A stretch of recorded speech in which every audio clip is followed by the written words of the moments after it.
Ahora, adelante. Bueno, muchísimas gracias. ¿Perdón? Adelante, adelante. Ok. Bueno, en primer lugar, buenos días a todos, gracias por estar acá, interesarse por nuestros temas. Querría darles la bienvenida a nuestros expositores del día de hoy, que van a digamos, hablar del tema políticas de desarrollo productivo verde, y es decir, en ese contexto la Argentina en perspectiva comparada. Es un tema importante, porque todos estamos contestes en que tenemos que hacer grandes esfuerzos para reducir emisiones de carbono de manera drástica, pero el tema es cómo se hace, es decir, cuál sería la hoja de ruta desde la perspectiva económica y productiva, es decir, cómo cambiamos, ¿no? Es decir, esto es muy importante, y bueno, yo creo que por lo menos algún aspecto de esta problemática nuestros expositores de hoy los van a considerar. En primer lugar, quiero agradecerle la presencia al primer expositor, Tomás Bril Mascareñas, y también, en segundo lugar, a la segunda expositora, que será Verónica Gutmann. A los dos muchísimas gracias, sabemos que tienen un largo camino recorrido sobre temas de gran importancia vinculados con el cambio climático, así que muy contentos de tenerlos aquí, los vamos a escuchar con muchísima atención. Esperando también poder conservar una relación con ustedes para consultarlos de vez en cuando vayamos necesitando, a medida que avanza nuestra tarea acá en este comité de asuntos ambientales del Cali. Gracias, y bueno, creo que podríamos pasar ya Adelante, a la presentación, ¿no? Al doctor Gentile. Bueno, buenos días a todos. Es un gusto tenerlos, Verónica y Tomás, en el comité. Les hago una breve introducción de Verónica y de Tomás. Tomás Bril Mascareñas es director del área de desarrollo productivo de Fundar, licenciado en Ciencias Políticas de la UBA y doctor en Ciencias Políticas de la Universidad de California, Berkeley. Se especializa en la economía política comparada al desarrollo. Verónica es investigadora asociada del área de desarrollo productivo Fundar, es licenciada, magíster y doctora en economía por la UBA, investigadora de la Fundación Torcuato Di Tella, y asimismo es docente de posgrado en el Flaxo y se especializa en economía ambiental, cambio climático y desarrollo sostenible. Así que muchas gracias por estar presentes. Yo los voy a dejar directamente, solo así a modo de muy breve introducción, de este estudio de políticas de desarrollo productivo verde, que nos pareció muy interesante y es la razón por la cual los invitamos. Hace primero un paneo por las oportunidades y desafíos para Argentina, desde un enfoque de desarrollo productivo verde. Después analiza experiencias internacionales en tres áreas específicas. Por un lado, energías renovables no convencionales, por otro lado, movilidad eléctrica y por otro lado, hidrógeno. Y en ese análisis se ve claramente cómo todos esos países fomentaron y generaron instrumentos para fomentar la oferta, tanto la oferta como la demanda. En ese sentido, después plantea desafíos para Argentina, porque Argentina obviamente para desarrollar instrumentos de fomento, obviamente tiene limitaciones de todo tipo, sobre todo económicas, y en ese sentido menciona algunos desafíos como altos requerimientos de capital para inversiones de infraestructura, resistencias al cambio promovida por algunos de los actores, que ese cambio llevaría a tener que generar, digamos, grandes cambios, y obviamente la macro, ¿no? La macroeconomía. Sin embargo, a partir de esos desafíos, este estudio muestra que hay casos de éxito y analiza algunos, 3 en el caso de energías renovables, 2 en el caso de movilidad eléctrica y 1 de hidrógeno, que son casos de éxito en Argentina, y a partir de esos casos dice, bueno, si a partir de todas las limitaciones que hay, esos casos se dieron, ¿cómo se podría hacer para que haya más de esos casos, ¿no?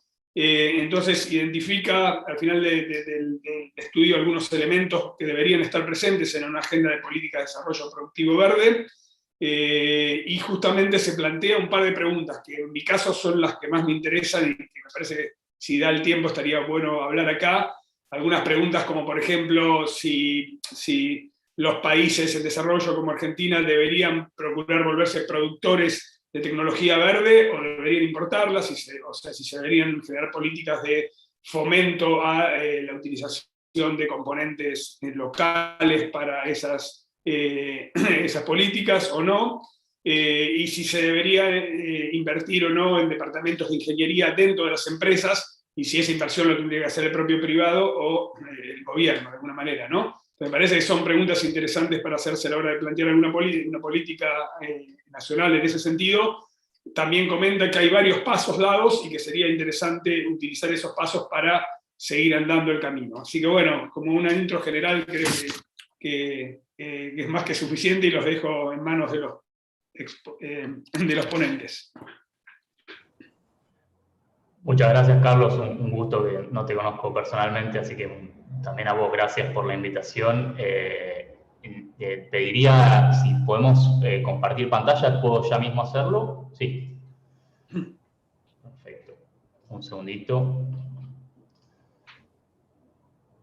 Ok.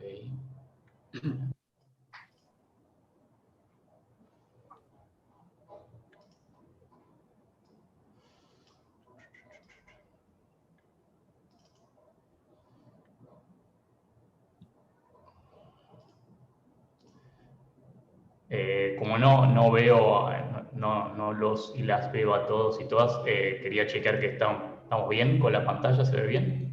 Perfecto, Tomás, sí. Buenísimo. Bueno, nos parecía que teníamos que, como Fundar recién está saliendo al público, nos parecía que teníamos que contarles un poquito de dónde se inserta este estudio, ¿no? Fundar es un think tank nuevo que tiene apenas un año. Literalmente el día que iniciamos trabajo nos encontramos en cuarentena, o sea que todavía no pudimos ir a nuestra oficina. Es un think tank que busca ocupar un lugar nuevo, que busca, como todo think tank, aportar a la discusión de políticas públicas, que busca acercar actores públicos y privados a la discusión de agendas relevantes para el país. Busca hacer aportes y apuestas desde la evidencia, basados en datos, siempre adoptando una perspectiva comparada en lo que decimos, un poco para salir a veces de ese encierro que tenemos en la Argentina de pensar las cosas solo desde la Argentina, con una visión de largo plazo, y con digamos, a veces medio poéticamente en el think tank decimos, bueno, queremos salir un poco de esta cosa que nos pasa a los argentinos y a las argentinas de entrar cada tanto en situaciones de o pensamiento mágico o lo contrario, que es vivir en el desaliento permanente, ¿no? Pensamos que hay otro futuro.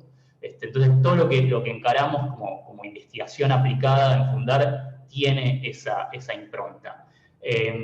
Fundar, digamos, como es nuevo en la escena argentina, lo cuento, digamos, tiene la suerte de tener autonomía financiera por la constitución de un endowment por parte de un matemático y empresario argentino que hace 30 años vive en Estados Unidos, y eso le quita uno de los dramas de todo think tank, que es digamos, tener que estar haciendo fundraising constantemente y adaptando las agendas a los fondos. En nuestro caso tenemos la suerte de poner agenda, tener autonomía para decirla, no tener que devolver nada a nadie en algún sentido. Fundar tiene 6 áreas, 2 de ellas son transversales, una se llama datos, otra se llama géneros. La de datos podría también llamarse ciencia de datos, para traducirlo un poco. Y hay otras áreas sectoriales, una es la nuestra, de desarrollo productivo, otra es recursos naturales, y otra es salud, y un área de relaciones institucionales, y probablemente nos vamos a ir incorporando otras áreas sectoriales prontamente. A ver si puedo... digamos, el trabajo de hoy es que venimos a presentar hoy, como es un trabajo muy largo, hacemos una selección específica para hoy, para presentarles a ustedes. Hay mucho más en el trabajo, Porque es deliberadamente, y esto fue una decisión que tomamos al inicio, es deliberadamente un trabajo que busca presentar la foto grande de este tema. Es un trabajo exploratorio, es un trabajo cualitativo y comparativo. Estamos haciendo otro trabajo que no podemos presentar nada hoy acá, que por el contrario es cuantitativo, sobre estos temas. De hecho, acá hay algunos colegas en este Zoom que están llevando adelante esa parte cuantitativa, pero este que presentamos hoy es quali, y como les decía, deliberadamente busca presentar múltiples sectores y la foto grande de este dilema de nuestro tiempo, digamos, ¿no? Es un trabajo hecho por múltiples manos, la de Vero Gutman, las mías, las de Belén Díaz Lourenco, las de Lucía Pezzarini, Gabriel Palazzo y Vicky Anawati.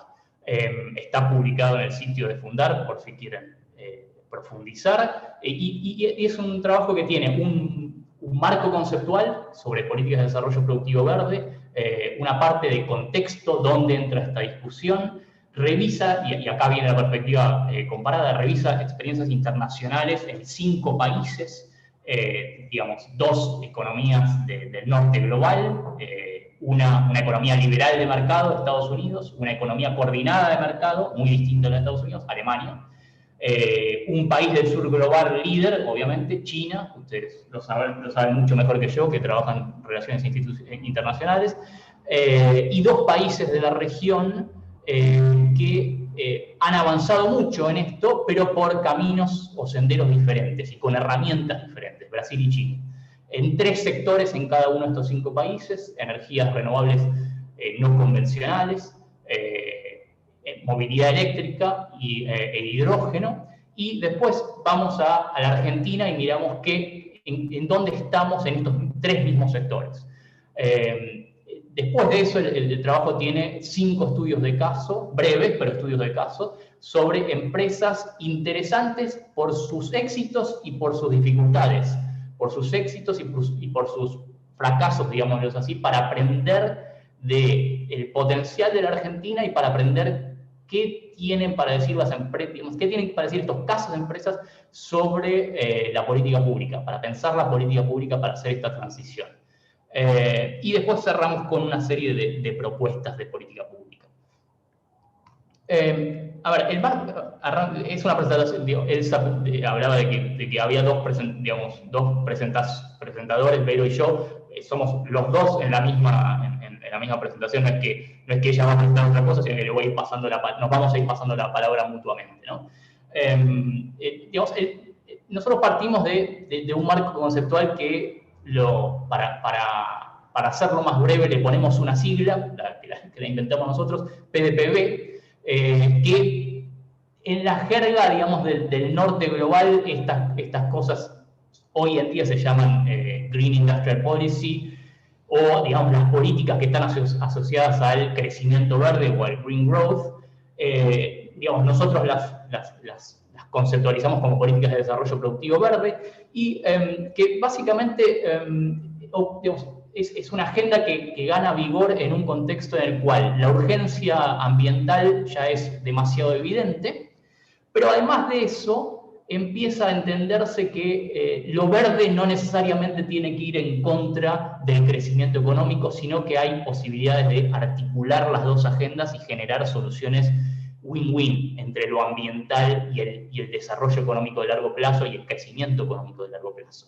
Y parte central de eso es identificar dónde están las oportunidades para los países y para las empresas de los países en cadenas globales de valor que se están reconfigurando, y se reconfiguran de una manera particularmente acelerada en este mundo post-pandemia. Partimos de 2 certezas que a la vez son incertidumbre, ¿no? La primera es la pregunta dificilísima de toda política de desarrollo productivo. ¿Cómo elegir sectores? No es fácil, no hay respuesta simple. Para eso es el drama histórico de toda política de desarrollo productivo: cómo seleccionar dónde hacer las apuestas con recursos escasos. Y la otra certeza, que también es incertidumbre, es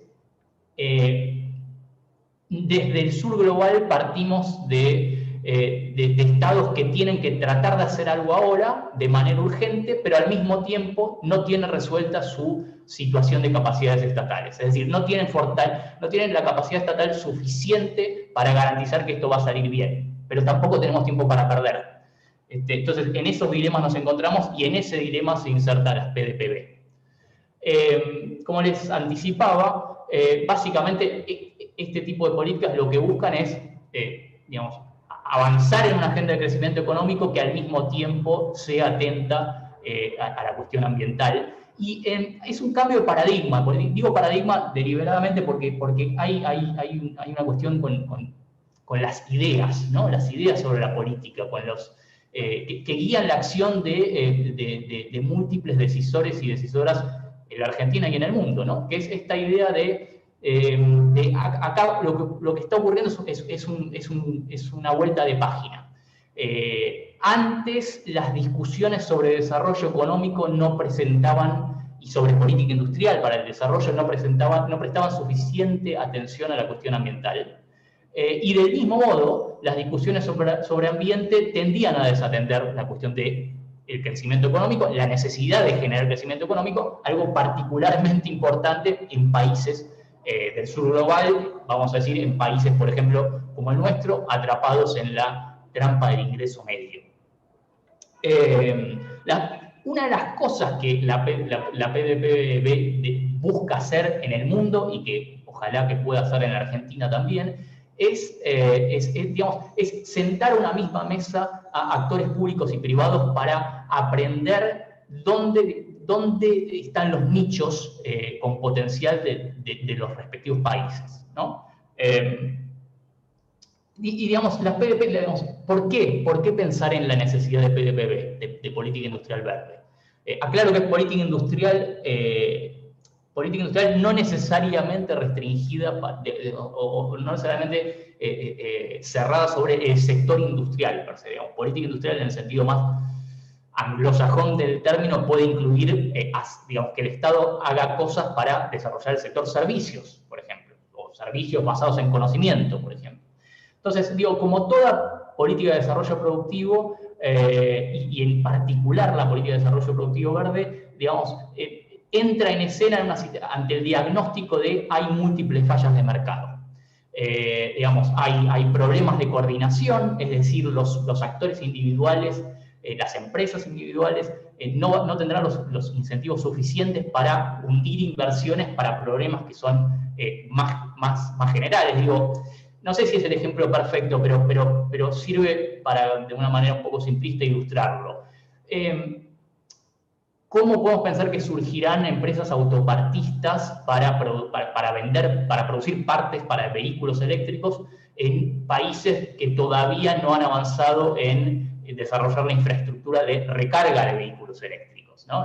Entonces, es difícil que las firmas individuales quieran invertir allí donde todavía no está la infraestructura para eso, ¿no?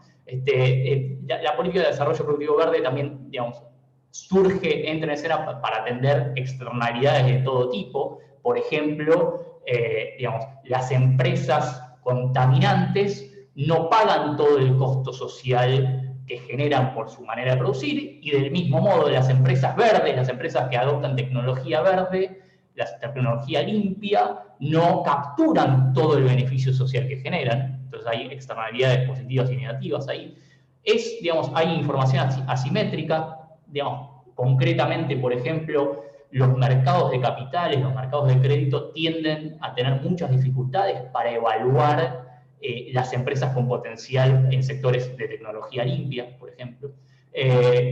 Multiplicidad de bienes públicos, digamos, concretamente, por ejemplo, estos son sectores que requieren mucha investigación y desarrollo. ¿Cómo se aseguran las empresas de que su inversión en investigación y desarrollo que lleve, por ejemplo, a algún tipo de invención o de innovación incremental no sea capturada luego por competidores, ¿no? Entonces ahí hay un dilema que abordar y que la política pública puede ayudar a destrabar, ¿no? Pero además de fallas de mercado particular, uno lo que observa en estos sectores, particularmente en estas situaciones de cambio de paradigma tecnológico, es que lo que hay es múltiples fallas de mercado que coexisten. Y entonces, digamos, uno debería pensar en enfoques sistémicos para este tipo de política pública, ¿no? Ejemplos de instrumentos de política de desarrollo productivo verde en el mundo que nosotros relevamos, que bien podrían inspirar muchas cosas en Argentina. Hay cosas que ya se hacen en Argentina, pero digo, subsidios a la investigación y desarrollo en sectores verdes. Políticas tarifarias que incentiven la generación de electricidad o de energía eléctrica a partir de fuentes renovables. Feed-in tariffs, por ejemplo, que es un instrumento que prolifera en el mundo.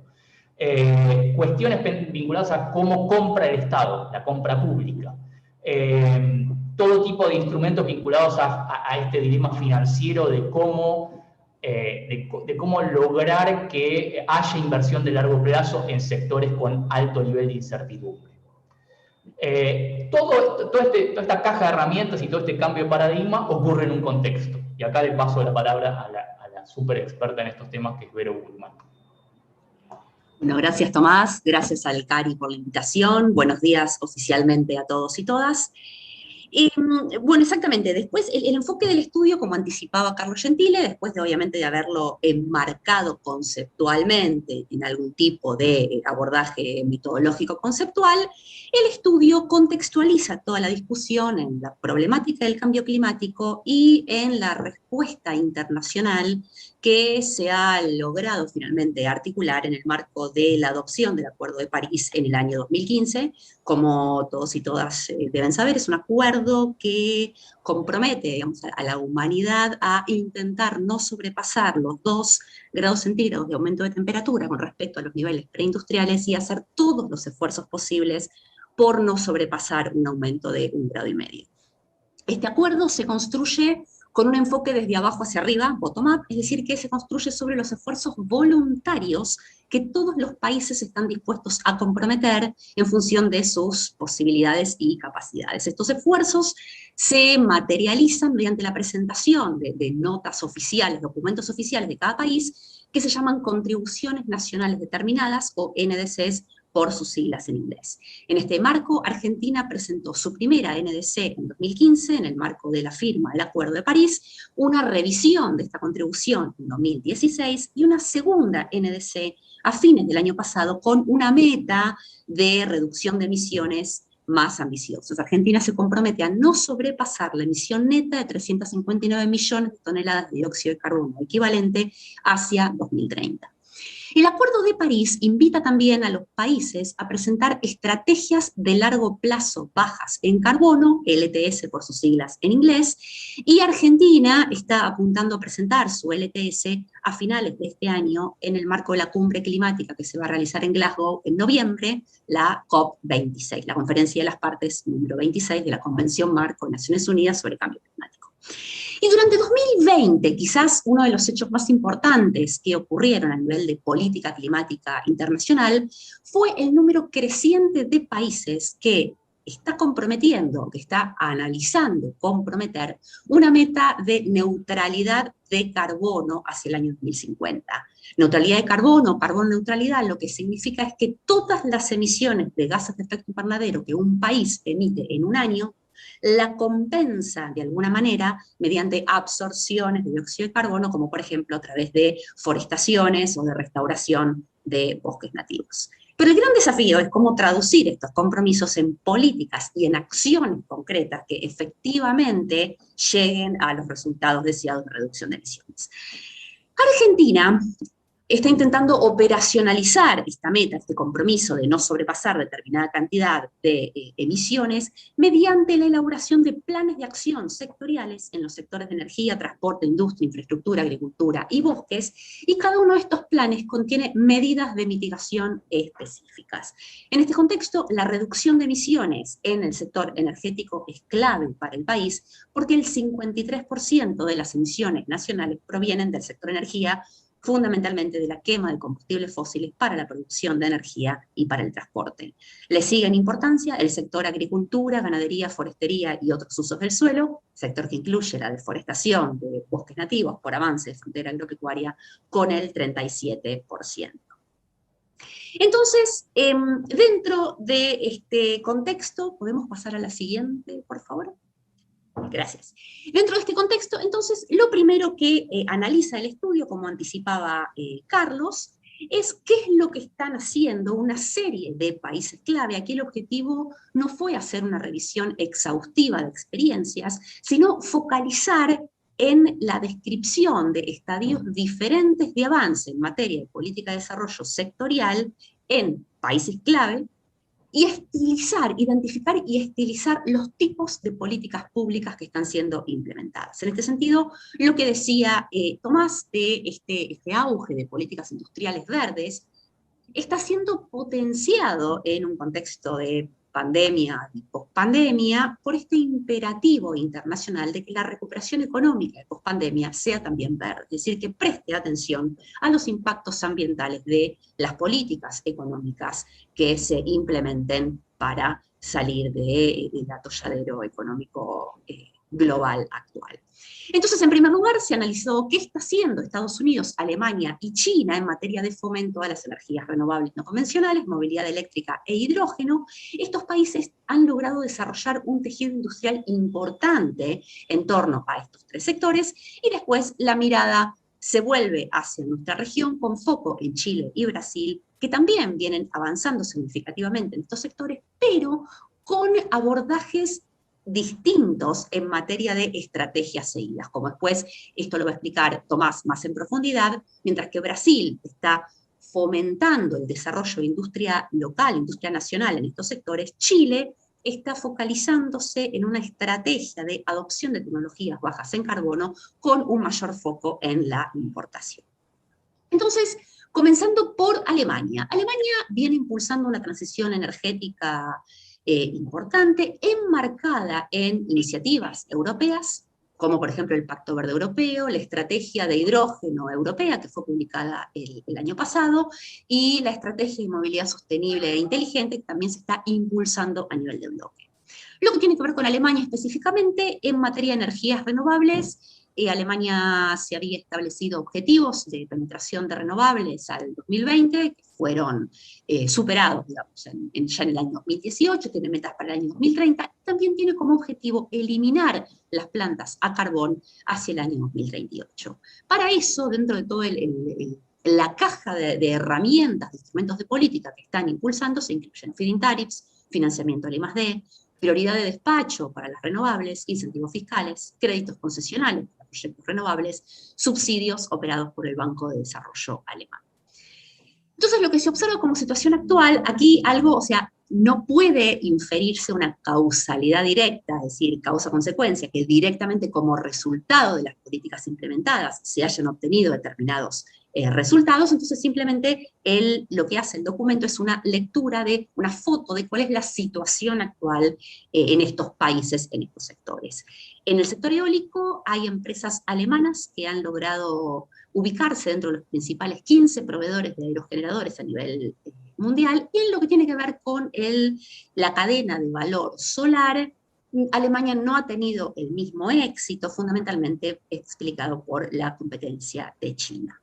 En lo que tiene que ver con movilidad eléctrica, Alemania viene impulsando los vehículos eléctricos mediante incentivos, tanto por el lado de la oferta como de la demanda. Los objetivos por el lado de la oferta, Alemania viene con una política de incentivos a I+D aplicada fundamentalmente para el desarrollo de baterías desde hace años, y por el lado de la demanda viene estableciendo subsidios para la compra de vehículos eléctricos, de exenciones impositivas, y también está destinando financiamiento público para ampliar la infraestructura de recarga. Lo que se observa cuando miramos la foto de la situación actual es que hoy por hoy Alemania ostenta la sexta mayor flota de vehículos eléctricos a nivel mundial, detrás de China y de Estados Unidos, es el principal mercado de vehículos eléctricos a nivel europeo, es el principal exportador de vehículos híbridos eléctricos enchufables y el segundo mayor exportador de vehículos eléctricos a batería. Y con lo que tiene que ver con el hidrógeno, Alemania publicó el año pasado una estrategia nacional de hidrógeno con foco en el hidrógeno verde. El hidrógeno verde es el hidrógeno obtenido mediante la aplicación de energías renovables para separar de una molécula de agua el átomo de hidrógeno. En contraposición existe lo que se conoce como hidrógeno gris, que es hidrógeno obtenido a partir de combustibles fósiles. El procedimiento más conocido a nivel mundial es el SMR, que se lo habrán escuchado, reformado de metano, pero esto tiene como consecuencia, además de que se utilizan combustibles fósiles, que se genera dióxido de carbono residual como consecuencia del proceso. Pero entonces el foco de Alemania ha sido en el hidrógeno verde, pero más allá de la publicación reciente de esta estrategia, Alemania ya desde los años 70 viene con políticas de apoyo a la I+D y a proyectos de demostración. Alemania además está teniendo un enfoque de financiamiento agresivo hacia políticas del hidrógeno, 9.000 millones de euros, que lo que representan alrededor del 7% del paquete de estímulo fiscal que Alemania está destinando para la recuperación post-pandemia, están destinados para el financiamiento a la industria, para inversión en electrolizadores, que es lo que se utiliza para separar el hidrógeno de la molécula de agua, y para tecnologías de pila de combustible de hidrógeno en transporte. Luego miramos a Estados Unidos. Estados Unidos es también país líder en tecnologías renovables, movilidad eléctrica y agenda de hidrógeno, en lo que tiene que ver con energías renovables, además de una rápida incorporación de renovables en la matriz energética. También lo que se observa en Estados Unidos es que ha tenido lugar un despegue industrial local muy importante, por ejemplo, lo que tiene que ver con producción de turbinas eólicas y de paneles solares. Las políticas que ha implementado Estados Unidos incluyen apoyo al I+D, créditos fiscales, financiamiento concesional, amortización acelerada, porcentajes mínimos obligatorios de incorporación de renovables por parte de la demanda, pero a diferencia de Alemania, lo que se observa en Estados Unidos es que no está habiendo una estrategia nacional integral, sino más bien estímulos que se establecen a nivel estadual, es decir, a nivel subnacional. Hoy por hoy, situación actual de Estados Unidos en materia de renovables, también hay muchas empresas líderes norteamericanas, tanto en el segmento eólico como solar, por ejemplo, General Electric Wind y First Solar. Lo que tiene que ver con movilidad eléctrica, Estados Unidos viene también apoyando la I+D y proyectos de demostración, y esto sumado a incentivos subnacionales que incluyen créditos fiscales, subsidios y exenciones impositivas para la compra de vehículos eléctricos. Estados Unidos ha logrado un desarrollo muy importante de tecnologías de batería de litio, y hoy por hoy explica el 20% de la flota mundial de vehículos eléctricos y es el principal exportador de vehículos eléctricos, esto explicado en gran medida por la emblemática Tesla, que está radicada en territorio norteamericano.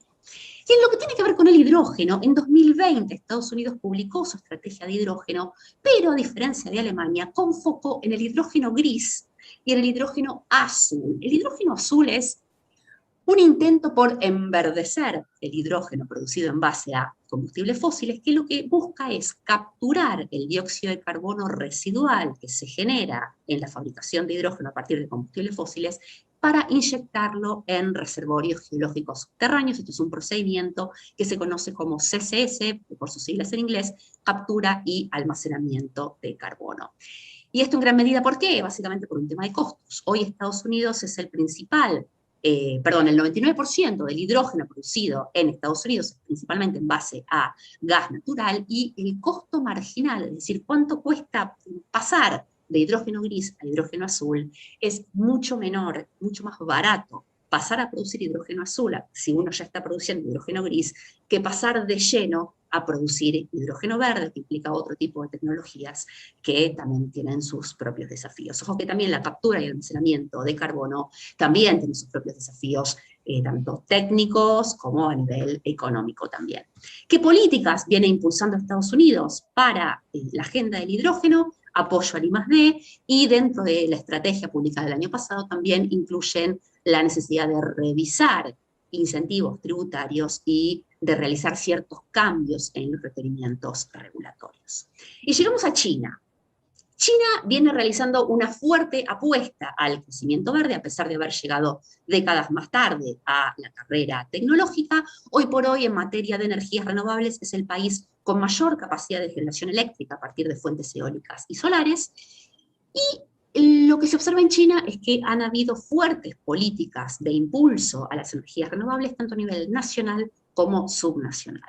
Ha habido una política muy fuerte de fomento al desarrollo industrial local, con subastas, con requisitos fuertes de contenido nacional, que esto de hecho ha llevado a muchas empresas transnacionales a radicarse en China para poder cumplir con estos requisitos, incentivos impositivos, subsidios, apoyo al I+D, financiamiento concesional, feed-in tariffs, eso por el lado de la oferta, y por el lado de la demanda han habido importantes subsidios al consumo de renovables. En pocos años, China logró convertirse en un país líder, tiene más de 70 fabricantes de turbinas eólicas, 8 de los cuales están en el top 15 de los principales proveedores a nivel mundial, y en 2008 China logró convertirse en el mayor productor mundial de módulos solares fotovoltaicos. En lo que tiene que ver con movilidad eléctrica, China ha impulsado políticas de fomento al sector con una exigencia a las automotrices de que un porcentaje mínimo de la producción total de vehículos anuales tenían que ser eléctricos. Además, ha implementado subsidios y exenciones impositivas para la compra de vehículos eléctricos y ha hecho una fuerte apuesta de inversión pública en la ampliación de infraestructura de recarga y además ha establecido instrumentos de incentivo para la adquisición de vehículos eléctricos, como preferencias en el otorgamiento de licencias y de permisos de circulación en ciertas áreas de ciudades chinas para los vehículos eléctricos. Situación actual de China en materia de movilidad eléctrica. Después de Tesla, las tres empresas con mayores ventas mundiales de vehículos eléctricos son China. Y en cuanto al hidrógeno, China es hoy el mayor productor mundial de hidrógeno, pero hidrógeno gris y basado en el carbón. Pero sin embargo, China tiene un interés creciente en el hidrógeno verde, fundamentalmente por la enorme capacidad instalada renovable que tiene el país.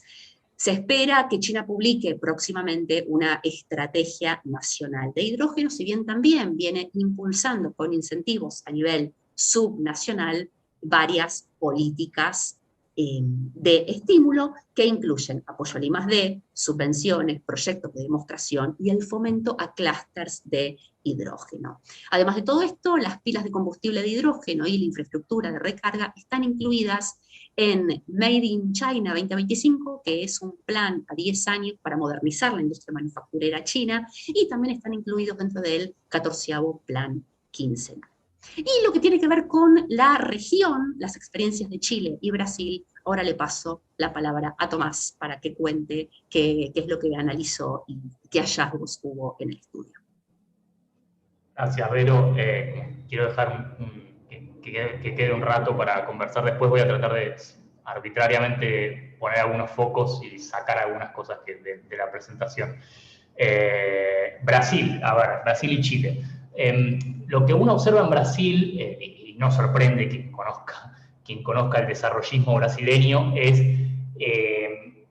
esta digamos, identificación temprana de que la transición hacia tecnologías limpias, hacia tecnologías verdes, podía ser una oportunidad para hacer políticas de desarrollo productivo, para desarrollar nichos productivos locales, y eso uno lo detecta en Brasil en general, pero están sonando las campanas, espero que no interrumpa mi presentación. Uno lo detecta en general en la política industrial brasileña, pero también se observa en este tipo de políticas industriales.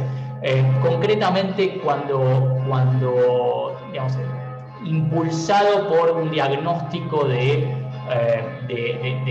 estamos demasiado dependientes de fuentes energéticas que son erráticas, concretamente ahí las crisis vinculadas a la energía hidroeléctrica, operaron como un gatillo inicial para que el sector público brasileño decidiera meterse de lleno en incentivar energías renovables no convencionales, es decir, por fuera de la hidroeléctrica.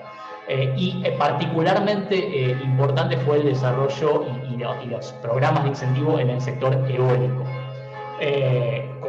muy a la brasileña, se adoptaron criterios de contenido nacional en los programas de promoción hacia energías renovables no convencionales. No sorprende tampoco que el jugador financiero central de esto fue el Banco Nacional de Desarrollo Económico y Social, el BNDES, actor histórico que en cada coyuntura vuelve a jugar un rol importante, y en esta en particular alcanza con decir que en la última década este banco se convirtió en el principal, digamos, si uno lo compara con instituciones financieras semejantes a nivel mundial, el BNDES se convirtió en el principal prestamista a nivel internacional. Digamos, puso nada menos que, digamos, más de 20.000 millones de dólares para incentivar esa transición. Y lo que uno observa, de vuelta, en este estudio exploratorio no tenemos con qué inferir causalidad, pero sí podemos decir, el Estado hizo esto, la foto productiva indica esto otro, hay que conectar esas dos cosas, no sabemos si esa conexión es así, pero sí podemos ver en la foto, en la situación actual, que básicamente hace poco más de 10 años había una única empresa relevante en el sector eólico, que era alemana, en Brasil, y una década y pico más tarde uno encuentra que en varias partes de la cadena de valor eólica hay firmas brasileñas jugando roles relevantes. Movilidad eléctrica e hidrógeno, digamos, hay algunas cosas interesantes ocurriendo, pero vamos al contraste más nítido con Chile en el sector renovables. Lo que uno ve ahí es, Chile también avanzó mucho, como Brasil avanzó mucho en hacer más limpia su matriz energética, pero lo hizo de manera distinta.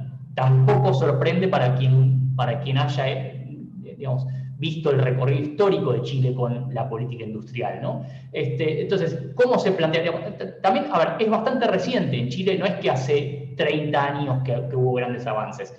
Esto es un cambio básicamente de la última década. También hubo una motivación que estuvo asociada en Chile con la inseguridad energética, y en ese caso asociado a, digamos, los cortes del gas que venía de la Argentina. Eso fue un gatillo de esta política en Chile.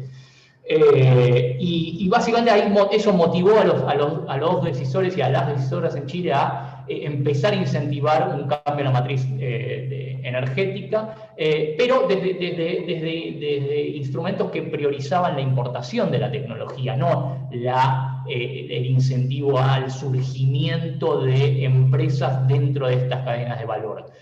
Uno ve que el resultado es que Chile hoy tiene, digamos, a nivel regional, es uno de los primeros en generación de energía con fuente solar, y muy relevante también en eólica.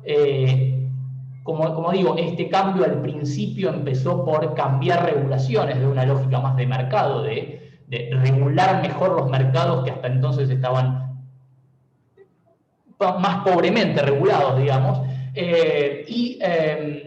digamos, siguiendo la trayectoria histórica de Chile, tanto en gobiernos de centro izquierda como de centro derecha, que eran, digamos, reticentes a la idea digamos, de la política industrial más en general y de seleccionar jugadores más en particular, ¿no? En movilidad eléctrica, acá sí quiero decir algo, en movilidad eléctrica, digamos, Chile, un contraste relevante con Brasil y Argentina, no tiene un aparato automotriz, o sea, no tiene un sector industrial automotriz. Por lo tanto, ahí la estrategia fue, digamos, cambiar las normas para la importación de este tipo de vehículos y focalizar en bienes públicos, ¿no? En infraestructura para que esto sea posible. En hidrógeno, y esto es interesante, es particularmente interesante lo de hidrógeno, porque empezó tímidamente en Chile, digamos, movido por la Agencia Histórica de Desarrollo de Chile, la Corfo, pero más recientemente adquirió una ambición desconocida en tiempos recientes en Chile, en el sentido de el Estado priorizando claramente al hidrógeno como un sector que debe desarrollarse.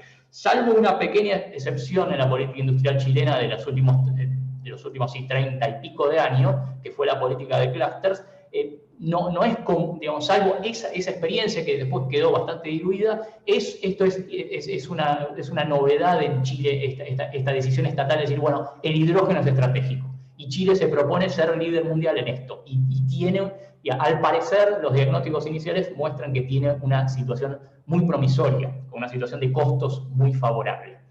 Le paso la palabra a Vero para que nos recorra estos mismos 3 sectores en la Argentina. Bueno, gracias, Tomás. Bueno, efectivamente, después de haber analizado qué es lo que viene haciendo el mundo en materias de política de incentivo en estos 3 sectores, nos dimos vuelta para ver qué viene haciendo la Argentina, qué camino viene recorriendo, qué capacidades existen y qué desafíos y oportunidades existen, tanto a nivel de desarrollo de tecnología nacional, pero también es muy importante qué capacidades y posibilidades tenemos para impulsar una red de proveedores locales que puedan insertarse en cadenas de valor, tanto nacionales como globales. Entonces, para no extendernos demasiado en el tiempo, vamos a ver rápidamente, seguramente igual el contexto argentino lo conocen muy bien. ¿Podemos pasar, por favor? En lo que tiene que ver con energías renovables, bueno, Argentina ya tiene regímenes de fomento a las renovables que vienen desde los años 90, con mayor o menor grado de éxito. Finalmente, en 2015 se aprueba la ley 27191 con un objetivo del 20% de energía renovable para el año 2025, tenemos la ley de generación distribuida, y aquí las principales políticas que se han implementado no son demasiado diferentes de las que se han implementado a nivel global. Incentivos fiscales, contratos de largo plazo con precios garantizados, subastas públicas en el marco del programa Renovar, fondo fiduciario constituido como garantía del Banco Mundial, el FODER, obligaciones sobre la demanda. Se ha logrado finalmente en el año 2020 tener un 9% del abastecimiento de la energía eléctrica de fuentes renovables. Hay un mercado de largo plazo que es el MATER. Aquí los desafíos se plantean por el lado de los problemas de acceso a financiamiento y de que las convocatorias del Renovar han sido discontinuadas. Entonces, la gran duda es que si no existen programas específicos de estímulo, ¿cuál es la probabilidad de efectivamente alcanzar los objetivos que marca la ley de participación renovable al 2025? En cuanto a las capacidades productivas, Argentina es más fuerte en la cadena eólica, tanto por condiciones climáticas como porque ya existe una red de proveedores locales y hay desarrolladores importantes de aerogeneradores. En el sector solar el desarrollo es mucho más incipiente, hay algunas empresas ensambladoras, pero aquí la competencia china, si bien está siempre presente en el sector solar, es todavía más fuerte. Entonces aquí una de las preguntas que anticipaba Carlos al comienzo, el debate que nosotros vemos dentro del estudio es, ¿qué tendría que hacer Argentina? ¿Estimular la producción local a cualquier costo, por ejemplo, de los generadores, incluso si esto encarece los precios de los equipos y ralentiza la adopción tecnológica? ¿O solamente deberíamos impulsar aquellos sectores que sean potencialmente competitivos a nivel internacional y, en paralelo, desarrollar capacidades locales para la instalación, mantenimiento y ensamblado de productos importados? Y esto se traduce operativamente en preguntas relacionadas con cuáles deberían ser, si es que debería haber, exigencias de contenido nacional en futuros pliegos licitatorios, en nuevos llamados en el marco de un programa Renovar o de cualquier otro programa de incentivos que se desarrolle. Lo que tiene que ver con movilidad eléctrica, la normativa, tanto existente como en carpeta, está fundamentalmente relacionada con incentivos para la demanda, para compra de vehículos y con la importación. Y aquí pasa algo relacionado con las capacidades productivas locales, porque si bien Argentina tiene un entramado productivo automotriz y autopartista fuerte, la movilidad eléctrica implica un cambio tan disruptivo a nivel local, a nivel global, que desafía a toda la industria tradicional y a toda la cadena de valor, porque simplemente el auto es distinto. Los componentes de una autocombustión son completamente diferentes de un auto eléctrico. Entonces, esto está generando un impacto económico y geopolítico que está cambiando el mapa productivo global. La buena noticia es que esto abre oportunidades para nuevos proveedores de baterías, de componentes eléctricos, de bienes y servicios asociados a inteligencia artificial, internet, big data, 5G. Y aquí quizás el debate o la pregunta que se plantea para la Argentina es, ¿en qué eslabones de las nuevas cadenas de valor que comienzan a consolidarse podría la Argentina insertarse de manera competitiva? Tendríamos oportunidades en lo que tiene que ver con componentes electromecánicos y químicos, tecnología digital, electrificación fundamentalmente del segmento de pickups y el ensamblado de componentes importados, incluyendo las baterías de litio. Okay, hay experiencias locales importantes que algunas se describen como casos de estudio dentro del trabajo, pero aquí tenemos un gran desafío económico-productivo que tiene que ver con que si efectivamente se da una migración hacia la movilidad eléctrica, Argentina no puede dejar de considerar que la industria automotriz actual, tal cual la conocemos, representa el 4% de la producción industrial, 10% de las exportaciones de bienes y casi 70.000 empleos registrados. Esto, además de generar resistencia por parte de una coalición de actores que están a favor de la movilidad tradicional, la gran pregunta es, bueno, tenemos que pensar distintas y nuevas formas de generar valor y de generar empleo, si efectivamente el mundo va hacia producir otra cosa que, bueno, productivamente Argentina hoy depende bastante. Y lo que tiene que ver con hidrógeno, Argentina sancionó en 2006 una ley de promoción del hidrógeno que nunca fue reglamentada. Está en discusión un nuevo proyecto de ley con un mayor foco en el hidrógeno verde, pero aquí lo interesante es todo el tejido de décadas de investigación y impulso al hidrógeno que viene teniendo el sistema de ciencia y técnica argentino. Tanto centros de investigación del CONICET, como de la Comisión Nacional de Energía Atómica, como del Ministerio de Ciencia y Tecnología, vienen activos con una agenda de investigación en hidrógeno desde hace años, y además hay iniciativas, que esto también se mencionaba al principio, no reinventar la rueda y empezar de cero, sino aprovechar iniciativas que ya se vienen impulsando, como el consorcio H2AR, que se creó, se impulsó, se terminó de impulsar el año pasado, liderado por ITEC, la compañía tecnológica de YPF, que busca crear un espacio de trabajo colaborativo entre todas las empresas interesadas en participar de la cadena de valor. Aquí, bueno, hubo algo auspicioso, hace 15 días, un foro de hidrógeno 2030, impulsado por el Consejo Económico y Social, y aquí el debate quizás que se plantea para Argentina es, ¿qué tendríamos que hacer? ¿Poner todas las fichas en el hidrógeno verde o impulsar también, al menos transicionalmente, el hidrógeno gris y el azul, aprovechando que ya existe un mercado local de hidrógeno gris, fundamentalmente dentro del sector petroquímico, y que ya hay experiencias en producción de hidrógeno gris? Aquí el desafío es ser competitivos en costos, por supuesto, y hay una experiencia destacable, que es el caso de estudio de Ichico, que es una empresa chubutense que genera hidrógeno verde a partir de energías renovables. Acá, digamos, el trabajo tiene 5 estudios de caso, retratamos acá solo 2. El objetivo detrás de esto es contribuir a pensar la política pública también desde abajo hacia arriba. O sea, no por eso decir que es la única manera, digamos, tiene que ser complementaria con otras maneras de pensar la política de desarrollo productivo verde, pero sí creemos que, digamos, bajar al llano, entender las cosas que salen bien y las cosas que se dificultan en las empresas que están tratando de hacer esa transición hacia tecnologías limpias es muy importante.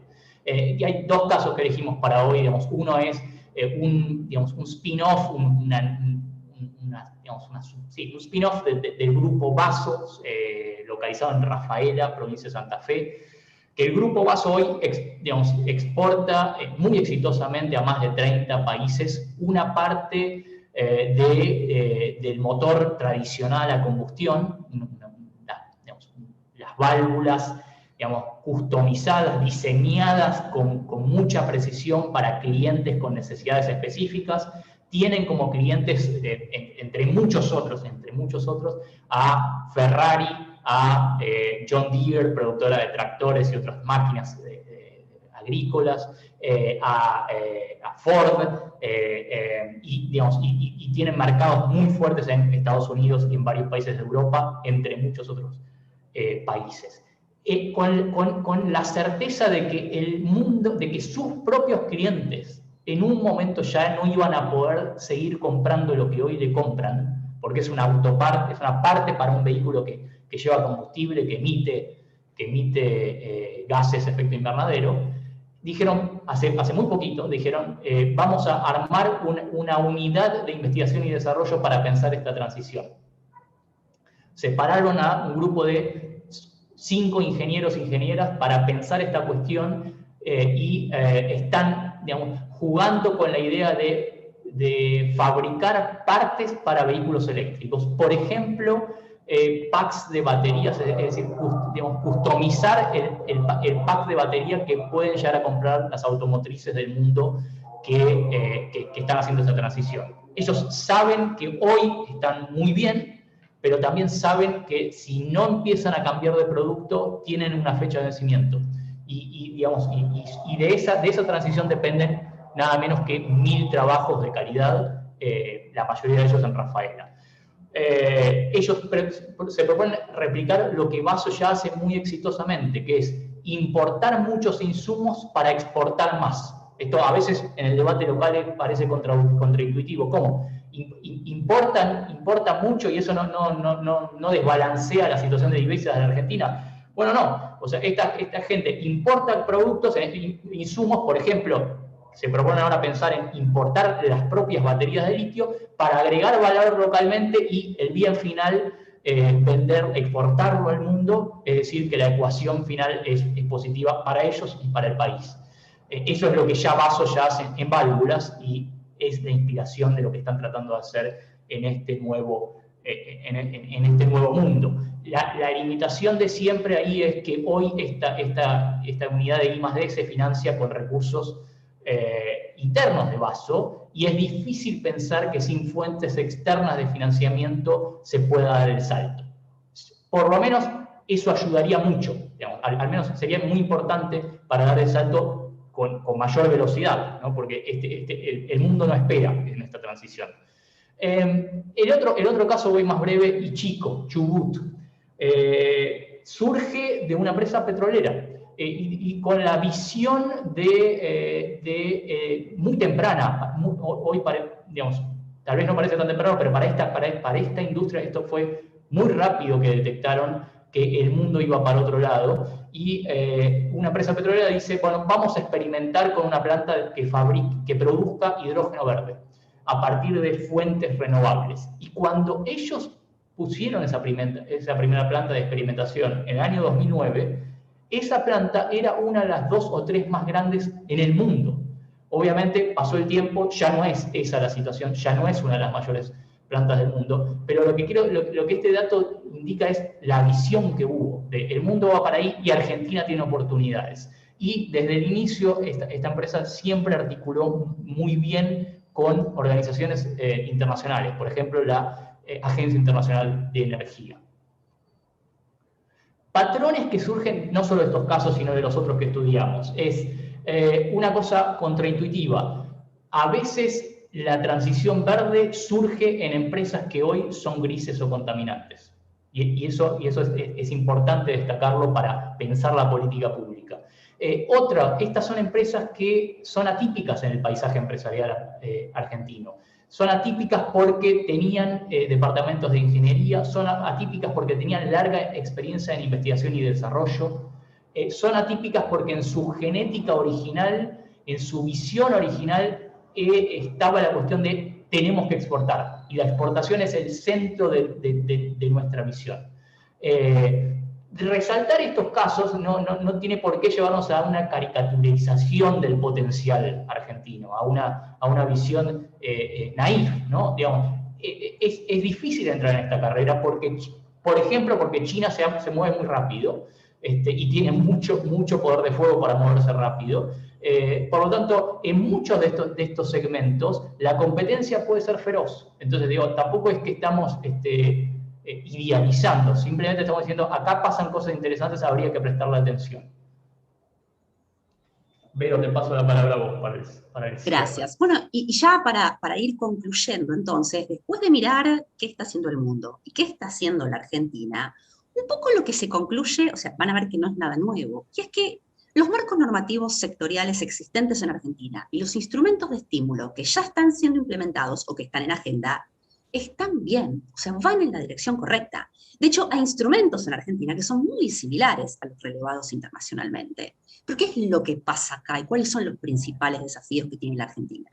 El enforcement de las regulaciones, la escasez de coordinación, muchas veces discontinuidad de las políticas que se implementan, la existencia de un sector hidrocarburífero y de un sector automotriz que generan empleo, que generan ingresos fiscales, que generan encadenamientos productivos locales y que, como decíamos antes, su transformación no solamente generaría resistencias obvias de los actores afectados, sino grandes costos de oportunidad. Hay que pensar eso de la transición, cómo transformarse hacia otra cosa que genere valor y que pueda dar empleo para suplir lo que vamos a dejar de generar si estos sectores dentro de unos años dejan de ser competitivos en el sentido de que dejan de ser demandados. Además, hay incertidumbre sobre cuál puede ser la futura inserción de los diferentes nichos productivos argentinos en las nuevas cadenas de valor globales que se están reconfigurando y que todavía no se tiene certeza de cuál va a ser su configuración final, y lo que todos conocemos como barreras estructurales o condiciones de borde, que tienen que ver con, bueno, nuestra eterna inestabilidad macroeconómica y los problemas sistemáticos de acceso a financiamiento, tanto del sector público, pero también y fundamentalmente del sector privado. Pero entonces lo que concluye este trabajo es que a pesar de todo esto, de todo el contexto argentino que todos conocemos, hay empresas que están haciendo enormes esfuerzos por innovar y por exportar. Entonces esto inevitablemente nos lleva a esta necesidad de indagar con mayor profundidad en cuál es el potencial del país en ciertos sectores. Argentina tendría capacidad productiva en la cadena de valor eólica, nichos innovadores en el sector automotriz que podrían contribuir en la transición hacia la movilidad eléctrica, y hay experiencias pioneras en el sector del hidrógeno. Entonces, aquí el desafío es de qué manera se pueden escalar estas experiencias y cómo lograr que las experiencias exitosas de ciertas empresas puedan generar aprendizajes dentro de los mismos sectores e incluso en otros sectores productivos donde Argentina podría tener potencial competitivo. Tomás. Gracias, Vero, y con esto sí cierro algunas ideas simplemente para disparar debate, no son ideas terminadas, son ideas para abrir agendas nuevas, para abrir mesas nuevas sobre cómo podría pensarse la política pública para estos sectores. No, creemos firmemente que hay que seguir insistiendo con lo que ya se está haciendo, pero seguir en esa línea de generar mesas sectoriales que incluyan a los actores de los segmentos de estas cadenas, para que desde ahí surjan consensos respecto de cuáles son los nichos donde poner las apuestas del país, en un país que tiene, como todos, pero particularmente en Argentina, tiene recursos escasos. Eso incluye también, pararse sobre estudios que ya están hechos y que muchas veces no se ponen en valor. O sea, volver a jerarquizar investigaciones que ya se han hecho sobre estos temas y hacer las nuevas que haga falta. Después, pensar el tema del financiamiento local para que esta transición ocurra, lo cual incluye que si hay apuesta pública, que si hay inversión pública, que esté en la medida de lo posible atada a condicionalidades. Es decir, que el financiamiento público monitoree el cumplimiento de los hitos por parte de los beneficiarios en el sector empresarial. Pensar la política comercial de manera quirúrgica para favorecer el ingreso de insumos sin los cuales el despegue de ciertos nichos es mucho más difícil. Ya lo dijimos varias veces, pensar el tema de la compra pública, hay que pensar el tema del contenido nacional en estas tecnologías. Insistimos, I+D es clave, lo vemos en las empresas que están haciendo esta transición. ¿Qué puede hacer el sector público para contribuir con que las empresas internamente hagan I+D y más I+D? Pensar en pioneros, esto es una idea, que viene originalmente de estudios del Banco Interamericano de Desarrollo, de premiar a los pioneros exportadores, con una condición muy concreta, que es que esos premios sean recibidos sí y solo si esas firmas generan seguidores en el tejido productivo. Es decir, no solo si surgen firmas innovadoras, sino si además generan cambios en el paisaje empresarial. Y en última instancia, lo que más queremos resaltar es pensar la transición a energías limpias, a tecnologías más bajas en carbono, con una óptica productiva, con una hoja de ruta que tenga metas concretas, mensurables, que permitan la evaluación mientras se hace la política. terminamos acá nuestra presentación, estamos excedidos de tiempo. Muchísimas gracias por su paciencia.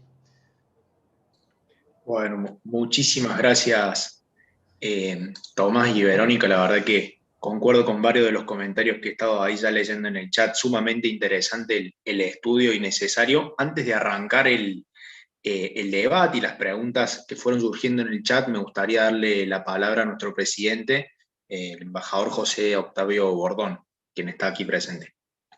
Embajador. Debe habilitar su micrófono, lo tiene en silencio. Es que casi nunca lo uso. Gracias, espero que me escuchen bien. Voy a ser muy breve porque hay preguntas muy importantes, pero quería hacer 2 o 3 comentarios. El primero de felicitación tanto a Elsa Kelly como a Carlos Gentile por organizar esta reunión. La verdad que es muy necesaria, tanto para el desafío del cambio climático, pero también articulado con el desarrollo armónico y sustentable de la República Argentina. Así que la verdad que esto del desarrollo productivo verde me parece una aproximación absolutamente necesaria. En segundo lugar, felicitarlos realmente. A una pequeña parte no la pude tomar por problemas en mi conectividad, pero le escuché prácticamente a todo lo de Tomás Vil Mascareña y también la de Verónica Gutmann, a ellos y a Fundar, ¿no? Muchas gracias por el esfuerzo y por compartir con nosotros. Y justamente esto coincide con 3 temas esenciales que a nuestros habituales responsables los tengo casi cansados, pero que son 3 ejes que hemos planteado. Por uno, es de la convergencia en la diversidad, y la verdad que el trabajo que ustedes han hecho tiene un objetivo común, pero tiene una diversidad de aspectos, tanto sectoriales, pero también cómo funciona el mundo, cómo funciona la región, cómo funcionamos nosotros, las preguntas sobre cuáles son las oportunidades, cuáles son los obstáculos, cuáles son las ventajas. Me parece que es un estilo intelectual, académico, central para definir políticas públicas sustentables en el tiempo y obviamente sustentables desde el punto de vista medioambiental.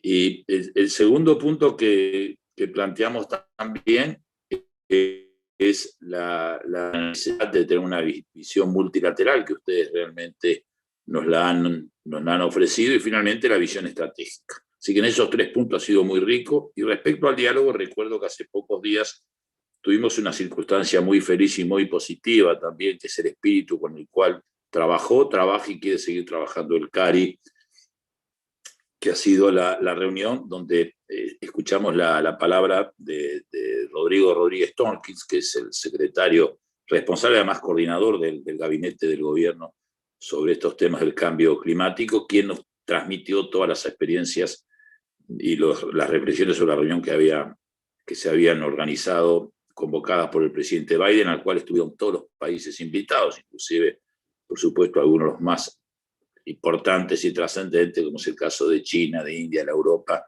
y los propios Estados Unidos. ¿Y por qué? Porque en esa reunión también intercambió, y con mucha, no solamente con amabilidad, sino con mucha unidad de concepción, con Carlos Gentile, que tuvo la misma responsabilidad en el gobierno anterior. Lamentablemente no siempre pasa esto, pero la verdad que este diálogo entre ellos es lo que buscamos, porque es el único camino que podemos tener, superar estos desafíos que ustedes han planteado con tanta profundidad. Y no sé por la juventud que tienen los 2 oradores, pero yo los conocí en un artículo hace varios años sobre la tensión y la búsqueda de soluciones razonables entre el Océano Atlántico y el Pacífico, tratando de no estar tan encerrados como en el pasado solo en el Atlántico. Ustedes saben que yo tengo, no sé si la suerte o la oportunidad, que nací en el litoral del río del Paraná, crecí y me eduqué al lado del río de la Plata y tengo 52 años, orgulloso de mendocino. Pero la verdad que encontrar artículos que alguna vez pensé escribirles para iniciar un debate constructivo, me dio la impresión de ese mismo espíritu con el que nosotros trabajamos, que es tratar de ver con ojos críticos, constructivos, la realidad que tenemos y los objetivos hacia los cuales marchamos. Así que, con toda sinceridad, no es un discurso de opinión, ni simplemente formal del presidente del CARI, sino que como presidente quiero expresar no solamente mi idea, sino fundamentalmente expreso el espíritu del CARI, de sus 42 años, de su presente y del futuro que gente joven como la que está organizando esto nos está planteando. Muchas gracias y los dejo con las preguntas. Muchísimas gracias, presidente. Entonces, bueno, voy a intentar, por si se me llega a pasar alguna, me dejan un mensajito en privado, pero si les parece, podemos recoger de a 2 preguntas, si se sienten cómodos los expositores, porque hay varias y por cuestiones de tiempo. La primera, bueno, de Gabriel Orozco, consulta en términos de financiamiento a las políticas de desarrollo productivo verde.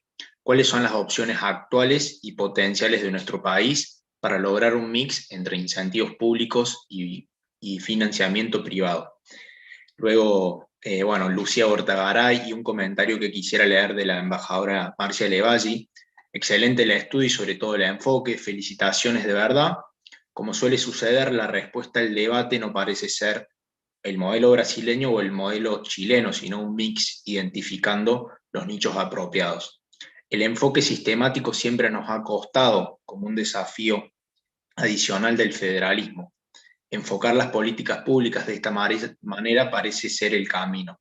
Y por supuesto le gustaría mucho leer el próximo trabajo. Y la segunda pregunta de la embajadora Kelly, ¿en qué medida esta transición hacia un desarrollo económico verde y sustentable debería encararse como un esfuerzo exclusivamente nacional, o si es posible imaginar un marco conceptual que incluya al Mercosur como una forma para abordar esta transición tan complicada con una perspectiva regional?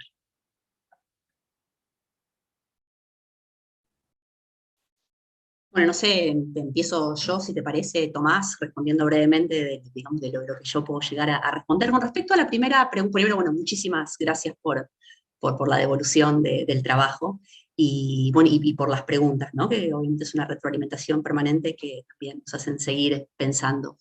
Con respecto al financiamiento, a ver, como todos saben, no es un momento mundial sencillo. Vieron que esa frase de que lo urgente muchas veces desplaza lo importante, ¿no? Claramente ahora la atención a la pandemia, aunque todo el dinero que puede estar circulando en el mundo va a ir dirigido hacia ahí, pero sí quizás aprovechar el momento, esto que decíamos en algún momento antes, ¿no? Como este imperativo de que como que la recuperación económica tiene que ser verde.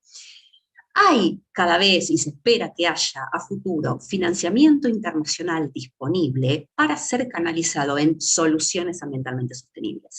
En este sentido, lo que ya existe en el marco de la Convención Marco de Naciones Unidas sobre el Cambio Climático, que es el Fondo Verde para el Clima, el GCF, quizás lo escucharon por sus siglas en inglés, es justamente un fondo multilateral que lo que busca es que los países apliquen con iniciativas concretas, en lo posible a nivel nacional, no que sea un proyecto pequeño. Entonces, aquí, ¿qué es lo que pasa también? Es como el arte de elaborar propuestas para presentar ante fondos multilaterales que obligan a los países a hacer un ejercicio también como multisectorial y multiactor, como para, hay formularios predeterminados donde se dice, bueno, qué potencial de reducción de emisiones tendría una iniciativa, como por ejemplo, reemplazar todo el consumo de diésel, en la línea de lo que estaba proponiendo Chile, por hidrógeno eventualmente, o sea, hacer ese tipo de estudios cuantitativos que después puedan volcarse en propuestas internacionales para conseguir financiamiento que cada vez más va a tener condicionalidades ambientales. Incluso las líneas de crédito tradicionales de organismos multilaterales cada vez más están teniendo una tendencia a contemplar cuál es el impacto ambiental de los proyectos que generan. Entonces, esta idea de entender que cada vez más el financiamiento internacional que esté disponible va a ir en la línea verde, eso también nos invita a pensar, por ejemplo, armar un portfolio de iniciativas que la Argentina considera estratégicas, impulsar con financiamiento público, todo lo que tiene que ver, por ejemplo, con infraestructura de recarga para transporte eléctrico. Bueno, esto puede pensarse mediante una estrategia nacional de movilidad eléctrica que pueda convertirse en una propuesta de financiamiento y presentarse eventualmente ante el Fondo Verde para el Clima. Eso es como un poco una de las salidas que pueden pensarse cómo Argentina puede obtener financiamiento fresco relacionado con temas climáticos. Y aparte, sí, Argentina efectivamente logra presentar una estrategia de largo plazo baja en carbono y eventualmente con un objetivo de carbono neutralidad hacia el 2050, esto es un poco decirle a la comunidad internacional hacia dónde el país está intentando llegar, pero realísticamente también salir a pedir ayuda económica. Tenemos el objetivo, ayúdennos con financiamiento, y con un financiamiento que no implique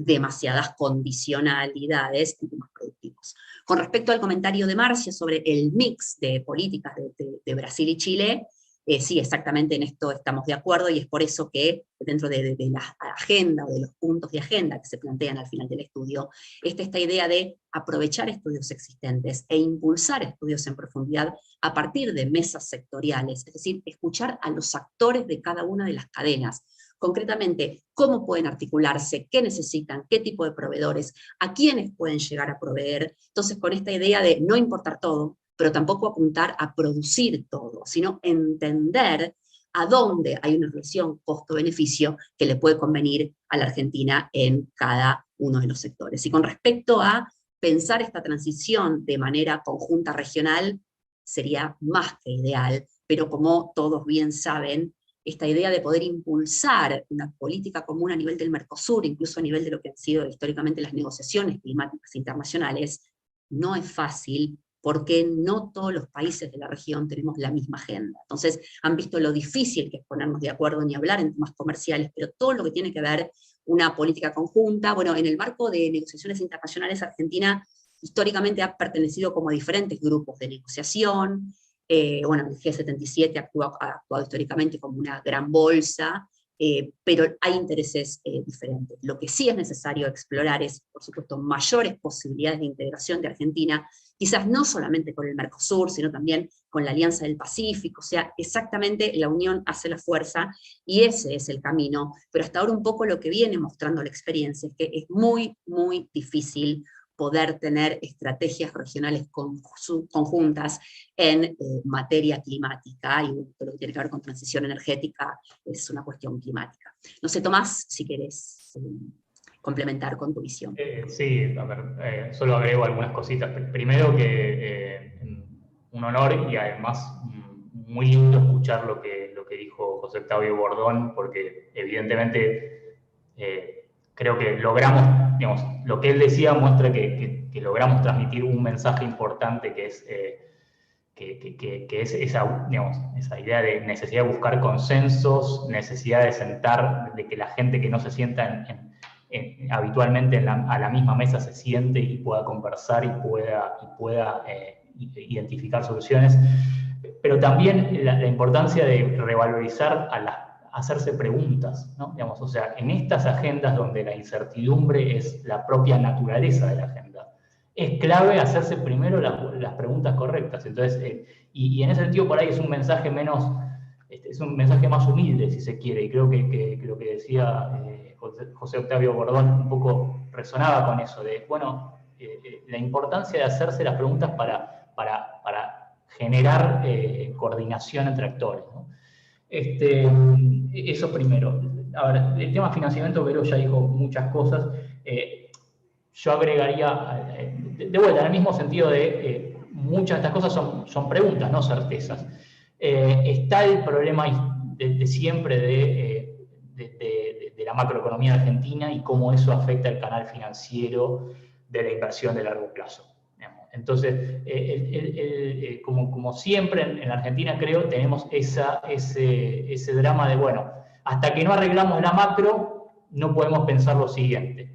Nuestra propuesta acá es decir, a ver, nosotros no decimos ni una palabra de macroeconomía en el paper, pero sabemos que la macro está complicada. Nuestra propuesta es, si empezamos a pensar esto demasiado tarde, cuando la macro esté arreglada, vamos a empezar demasiado tarde a pensar la agenda de desarrollo productivo verde. Por lo tanto, nunca es demasiado temprano para empezar esto, con la certeza de que, por supuesto, es clave que la macro acompañe, entre muchas razones, para que el financiamiento sea más posible para este tipo de iniciativas. Digamos, financiamiento por el canal privado también, ¿no? Digamos, el costo del capital para las propias empresas del país, ¿no? No pienso solo en el gasto público. Pero dicho eso, también en la certeza de la escasez de los recursos de nuestro país, en nuestro tiempo, ponemos el foco en cosas que de pronto no son tan caras. Digamos, por ejemplo, tanto énfasis que hacemos en investigación y desarrollo, digamos, no quiero exagerar esto, pero hay cosas que se pueden hacer ahí sin de pronto tanto desembolso de dinero. El grado de investigación, no quiero romper confidencialidades de las empresas que hemos entrevistado, pero digamos, el grado de inventiva, de creatividad que uno observa a nivel de las plantas para proporcionarse los medios para hacer investigación y desarrollo, para hacer la transición, es impactante. Entonces, uno ahí ve que con ese nivel de creatividad, con no mucho más, podría darse un paso. Entonces, a ver, la macro argentina está desarreglada. Eso genera graves problemas para el financiamiento de largo plazo, sí. Pero de pronto se puede empezar a hacer cosas sin tanto capital. Eso uno lo ve en las empresas. Y con respecto a Mercosur, y más en general, yo diría, el rol de la política exterior, política comercial, ustedes acá son muchísimo más expertos al menos que yo en estos temas, así que no siento que tengo tanto para decir, pero sí en haber recorrido este trabajo, lo que uno nota es algunas cosas importantes. Una, es importantísimo el rol de las embajadas. O sea, las embajadas de Argentina pueden cumplir un rol muy importante para estas cuestiones, no solo para atraer inversiones, sino también conectando con esta cuestión del financiamiento, para aprovechar oportunidades que están. Por ejemplo, el grado de ambición de Alemania para hacer la transición en hidrógeno verde es apabullante. Probablemente la política exterior argentina pueda hacer mucho para aprovechar lo mejor posible esa oportunidad. Y con respecto al Mercosur, solo una cosita. A ver, dos cosas que conectan con nuestra agenda, o con cosas que hemos querido decir. Una, la cuestión de la política comercial quirúrgica. Uno puede ver que si a nivel Mercosur se piensa de manera más quirúrgica cierta cuestión vinculada a permitir la importación más económica de insumos clave para estos sectores, esto podría ser importante. Y la otra cuestión es específica sobre el sector de movilidad eléctrica. En esa cadena de valor uno ve que pensarlo a nivel regional podría ser particularmente importante. Para dar un ejemplo de la movilidad convencional, la movilidad contaminante.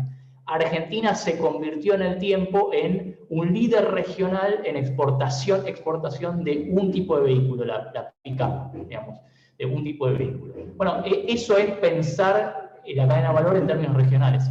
Una cosa parecida podría hacerse en movilidad eléctrica. La respuesta de cómo hacerlo no la tengo, pero creo que la evidencia que vamos recolectando nos indica que ahí hay algo para pensar.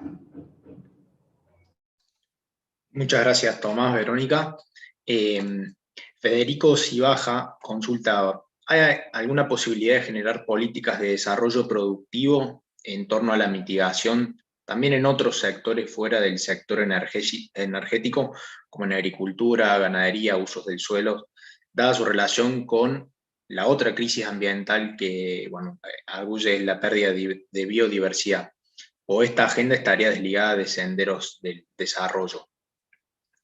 Posteriormente, Gonzalo Bravo de Fundación Bariloche, ¿cómo puede Argentina reunir una masa crítica de fondos? Algo han estado abordando al respecto, o sea, disponer de una banca de desarrollo. Y si les parece bien, leo una más. Algunas me han entrado por privado.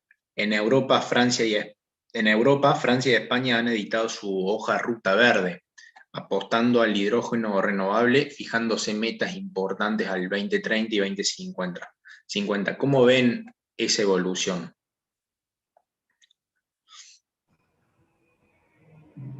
Pero yo creo que buena parte, me parece que vos estás en mejor posición de responder, pero digo solo una cosa para enmarcar la primera.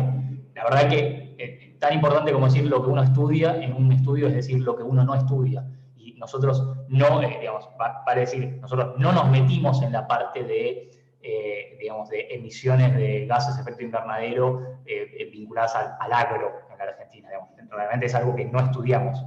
Dicho ese, presentado ese marco, le paso la pelota a Vero si quiere decir algo, sobre todo con respecto a esa primera pregunta, o a cualquiera de ellas. Después, si quieren, agrego algo yo.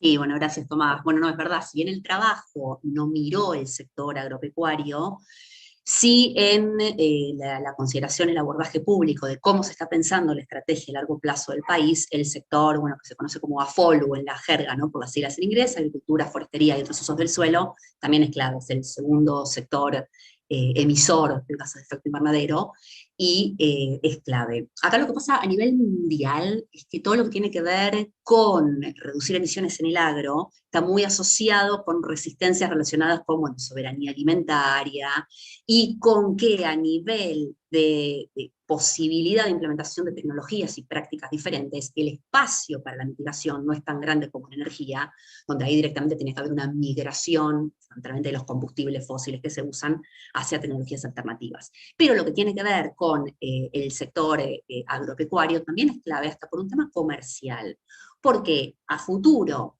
pensando en consumidores cada vez más conscientes y en mercados de destino del norte global, que cada vez están poniendo mayores restricciones, a veces se consideran restricciones arancelarias disfrazadas de verde, pero son restricciones que se están implementando de manera creciente sobre importaciones agropecuarias relacionadas con la huella ambiental, la huella ecológica, la huella hídrica, que el sector agropecuario argentino y mundial tiene que considerar de alguna manera. Así que en este sentido lo que tiene que ver con políticas de desarrollo productivo verdes en este sector, por decirlo de algún modo, tiene que ver con pensar incentivos públicos para lograr una mayor sostenibilidad en la producción agropecuaria. Esto implica básicamente frenar deforestación, o sea, aumentar productividad por hectárea agrícola mediante tecnologías diferentes, pero bueno, que permiten que de una misma hectárea de tierra se saque más producción y no tener que avanzar sobre bosques nativos. Esto también es clave porque en futuro se van a ir pidiendo cada vez más algún tipo de etiquetados o sellos que pidan una evaluación de la trazabilidad de las materias primas, tanto agropecuarias como forestales. Entonces, demostrar, esto ya existe en Europa con respecto a los biocombustibles, demostrar que la materia prima que se utilizó para producir el biodiesel o el bioetanol no fue cultivada en un área que previamente fue deforestada. Entonces, estos requisitos que nos entran por la ventana comercial son cosas que se vienen pensando en paralelo, pero de nuevo, todo lo que tiene que ver con mitigación en el sector agropecuario, como está muy asociado con requerimientos de no poner en jaque la soberanía alimentaria y la seguridad alimentaria, el foco está principalmente puesto en el sector energético, pero se está avanzando en paralelo en la agenda de largo plazo. Con respecto a la pregunta del Banco de Desarrollo, se puede decir que el vice argentino, el Banco de Inversión y Comercio Exterior, está actuando en los hechos como una banca de desarrollo. Entonces acá la pregunta asociada con lo que respondíamos antes, cómo capitalizar, cómo obtener líneas de financiamiento frescos para el vice y que después puedan transferirse a bajarlo a los actores que efectivamente tienen que tener el financiamiento, es bueno, entre otras maneras, como capitalizarlo con estos fondos multilaterales verdes, sea el Fondo Verde del Clima, o sea, algún otro tipo de líneas de fondos multilaterales que empiecen a ponerse a disposición, siempre y cuando el destino de los fondos pueda demostrarse que va a ser para proyectos verdes. Y después había una última pregunta, Lucas. Sí, tiene que ver con la evolución en Europa, sobre todo en Francia y España, con la hoja de ruta verde, apostando al hidrógeno renovable, fijándose, bueno, metas importantes hacia 20, 30, 50. ¿Cómo ven esta evolución que se está realizando?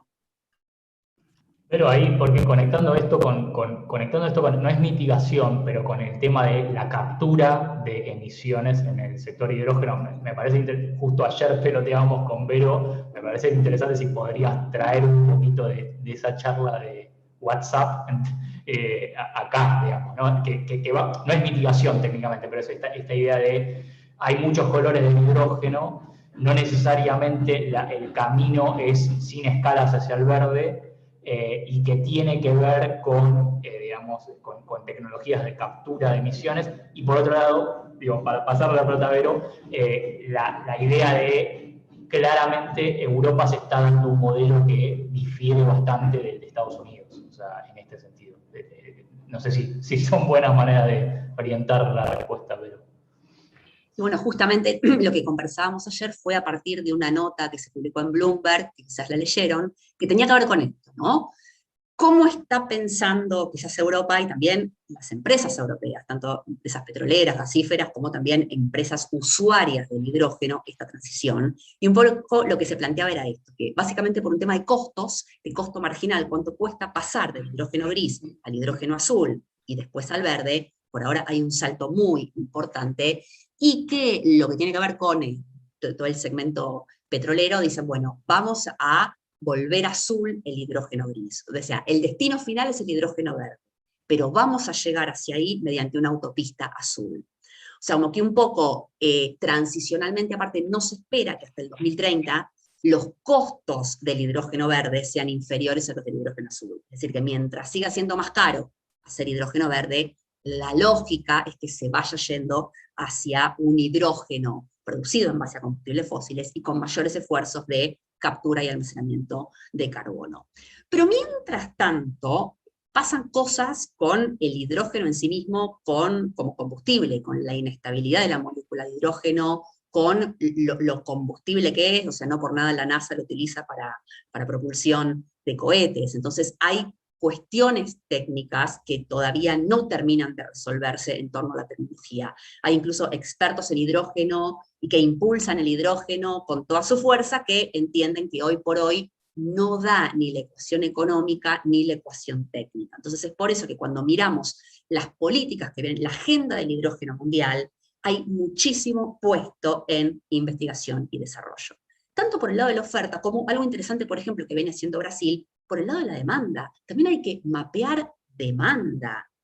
¿En qué sectores puede utilizarse hidrógeno combustible? ¿De qué manera? ¿A qué costo sería competitivo? Porque volvemos a la pregunta de antes, ¿hay que producir hidrógeno a cualquier costo y de cualquier manera? Bueno, hay que tener también este doble análisis, ¿no? Después de decir a quién se lo vamos a poder vender, tanto a nivel nacional como global. En este sentido, Chile, dentro de los pilares de su estrategia de hidrógeno, habla de impulsar una diplomacia del hidrógeno, intentando ver qué potenciales países podrían comprarle, y también qué nuevos usos, hidrógeno para el transporte marítimo. Entonces, bueno, son como pilares, pero de vuelta. Entonces, hoy por hoy, si bien el impulso europeo al hidrógeno es muy fuerte, económicamente hoy no sería tan factible ir directamente al hidrógeno verde, el paso sería por el hidrógeno azul, y el mayor esfuerzo van a ver qué está haciendo en investigación y desarrollo por estos temas técnicos que todavía no terminan de resolverse en torno al hidrógeno como combustible. Yo agregaría con digamos, todo lo que cuenta Vero, no hace más que subrayar la complejidad de este tema, y subrayo uno de los mensajes fuertes del paper, que es esto de, ante un mundo tan complejo y sectores con tan alto grado de incertidumbre, lo primero que hay que hacer es reunir a múltiples actores que en general no hablan entre ellos. Por eso, lo que se está haciendo en hidrógeno en la Argentina es interesante. Digamos, la iniciativa de una empresa que es ITEC, que es una empresa de YPF, pero también del CONICET, de sentar a múltiples actores privados de múltiples sectores de la economía argentina para conversar sobre esto, que después deriva en el foro de este mes, digamos, donde uno en ese foro encontraba, por ejemplo, Ichico, caso que nosotros estudiamos, estaba ahí sentado, digamos, con gobiernos provinciales, con instituciones de ciencia y tecnología, con gente que piensa la política comercial argentina. No, ese tipo de situaciones es la que tiene que ocurrir para empezar a desandar el camino de esta complejidad. Y más vale hacerlo pronto, porque la verdad que el mundo se está moviendo muy rápido con esto. Muchas gracias. Carlos, querías hacer un comentario. Sí, les voy a pedir que, bueno, queda una pregunta más, que sean bien breves las respuestas. Carlos, adelante, y luego si quieren leo esa última pregunta que nos quedó. A ver, un comentario sobre una respuesta de Vero a la pregunta del Banca de Desarrollo. Y es como para ilustrar las complejidades que tienen, que se ven en el paper. En el caso de la macro, nosotros cuando nos acercamos, justo lo referenciaste al Fondo Verde del Clima, el Fondo Verde del Clima presta en dólares y dice no puede prestar en dólares, y además tiene que respetar tasas de mercado. Entonces teníamos la dificultad de que no podíamos acceder a un préstamo del Fondo Verde del Clima por esas dos razones. Primero, para repagar el préstamo, y después que, aunque lo pudiéramos hacer, Vice tenía que aplicar tasas mucho mayores a las tasas subsidiadas, y el Fondo Verde del Clima no te presta si vos represtás con tasas tanto más altas. Lo comento además para que se entienda el nivel de complejidad que tienen estas cuestiones cuando tenés que aplicar una política directamente, ¿no? No digo que son insalvables, pero es para ponerlo en la mesa también. Gracias, Carlos, por la aclaración. Quizás la última pregunta bien breve de Dora Carvel. Bueno, ¿cómo se concibe la inclusión de las unidades subnacionales en el diseño de las políticas de desarrollo productivo verde? Bueno, aquí, es Carlos el que seguramente tenga mayor posibilidad de aportar, pero bueno, aquí el COFEMA, el Consejo Federal para el Medio Ambiente, es un órgano clave para traer representantes provinciales a todo lo que tiene que ver una elaboración participativa y federal de política pública en medio ambiente. No sé, Carlos, si tienes algo para agregar, Tomás. Sí, formalmente es el COFEMA, hay un montón de vínculos, digamos, creados para trabajarlo. Una de las cosas que nosotros, la verdad que en nuestra gestión trabajamos bastante ese tema con el COFEMA, fue parte del compromiso federal que presentamos en la COP de Marruecos, y nos acompañaron a todas las COP representantes de las provincias, a veces gobernadores. Sin embargo, es un trabajo realmente de hormiga que hay que hacerlo permanentemente, y en ese sentido también, refrendando las palabras del presidente del CARI, es un trabajo que iniciamos nosotros y que se está profundizando en la gestión en cambio climático, en esta gestión, y realmente es necesario. Tanto a nivel provincias hemos llegado a trabajar mucho, pero a nivel municipio, donde es mucho más grande la capilaridad, es un trabajo que hay que hacer, digamos, paso a paso en las sucesivas gestiones, pero realmente está ocurriendo. Hay cambios bastante notorios, tanto en las provincias como a nivel municipal. Gracias, Carlos. Bueno, sin más de mi parte, por supuesto agradecerles. Creo que este son el tipo de discusiones que hay que llevar a cabo. Embajadora Kelly, le voy a dar a usted la palabra si quiere hacer algún comentario. Tiene que habilitar su micrófono, y luego quizás unos últimos comentarios de Verónica y Tomás y el equipo, a quien agradecemos, por supuesto. Sí, solamente palabras de agradecimiento, porque creo que ha sido no solamente una exposición, han sido ambas exposiciones muy ricas, y también creadoras de muchas, digamos, preguntas que uno tiene que hacerse para ver cómo se llega a una transición. Agradecerles realmente porque nos han dado varias pistas acá como para poder orientar nuestra tarea futura como comité, porque creo que cada una de estas propuestas que ustedes hacen necesita quizá que un poco más digamos, que podamos realmente investigar un poco más a fondo hasta qué punto la Argentina puede realmente orientarse con un plan estratégico que tenga sentido, que realmente llegue al objetivo, ¿no? Es decir, y cada una de estas cosas que ustedes proponen requieren mayor conocimiento, es decir, profundizar un poco más en cada una de estas cuestiones que ustedes han planteado. De manera que, bueno, solamente agradecerles profundamente, digamos, todo el esfuerzo que han desarrollado para hacer estas exposiciones excelentes, y esperar que podamos seguir en contacto para que ustedes puedan seguir asesorándonos en estos temas tan fundamentales. Muchísimas gracias, Verónica y Tomás, y espero que podamos seguir en contacto. Gracias. Muchas gracias, Elsa. Bueno, no sé, tomo la palabra un segundito.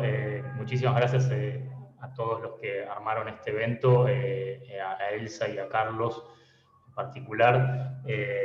Para nosotros, a ver, desde Fundar es un honor, un lujo poder conversar con ustedes. Este trabajo deliberadamente decidió abrir el debate de manera temprana, o sea, la decisión fue, aunque sea a nivel exploratorio, arranquemos rápido a conversar esto. Está buenísimo haber presentado esto acá. Entre muchas otras razones, si tengo para elegir me parece que vuelvo a enfatizar que las redes de política, las redes de pensamiento vinculadas a la política exterior, a las relaciones internacionales de la Argentina, tienen un rol muy importante para jugar en esto. Entonces, haber podido traer estas ideas a personas que tienen tanta trayectoria en estas redes, tanto epistémicas, intelectuales, como de política pública, de política comercial, de política exterior, me parece que ayuda a mover la cuestión para adelante. Así que agradecidos por la invitación. Y bueno, exactamente, solo para sumar, gracias por la invitación, gracias por el intercambio, por las preguntas y los comentarios, y desde ya que quedamos a disposición para cualquier futura colaboración. Muchas gracias. Muchas gracias.